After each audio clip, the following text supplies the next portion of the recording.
Birinchi raqamli valyuta kurslari kanaliga xush kelibsiz. Bugun 13-aprel 2026-yil sanasida O'zbek so'mining valyuta kurslari bilan tanishib chiqamiz. AQSh dollari 39 so'm 69 tiyinga tushdi. 1 AQSh dollari 2158 so'm 59 tiyin bo'ldi. Endi 100 AQSh dollari 1,215,859 so'm bo'ldi. Oxirgi oyda AQSh dollari 0,5% ga oshdi. Yevro 2 so'm 57 tiyinga tushdi. 1 yevro 14,268 so'm 92 tiyin bo'ldi. Endi 100 yevro 1,423,892 so'm bo'ldi. Oxirgi oyda yevro 1,8% ga oshdi. Rossiya rubli 1 so'm 31 tiyinga oshdi.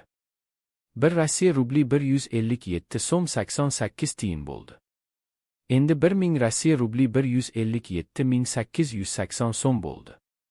Oxirgi oyda Rossiya rubli 3,1% ga oshdi. Xitoy yuani 2 so'm 71 tiyinga tushdi.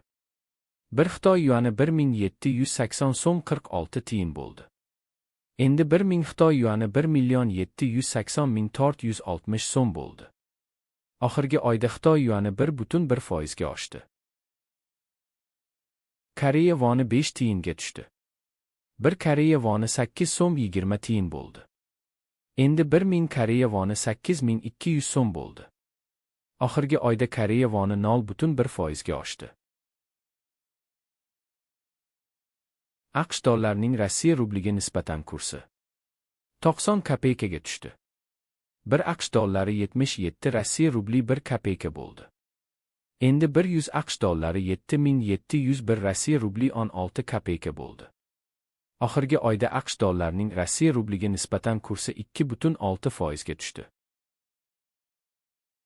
Ertaga yangi kurslar bilan uchrashguncha like bosib obuna bo'lishni unutmang. Qo'ng'iroqchani bossangiz video chiqishi bilan sizga xabar beraman. Kuningiz xayrli bo'lsin.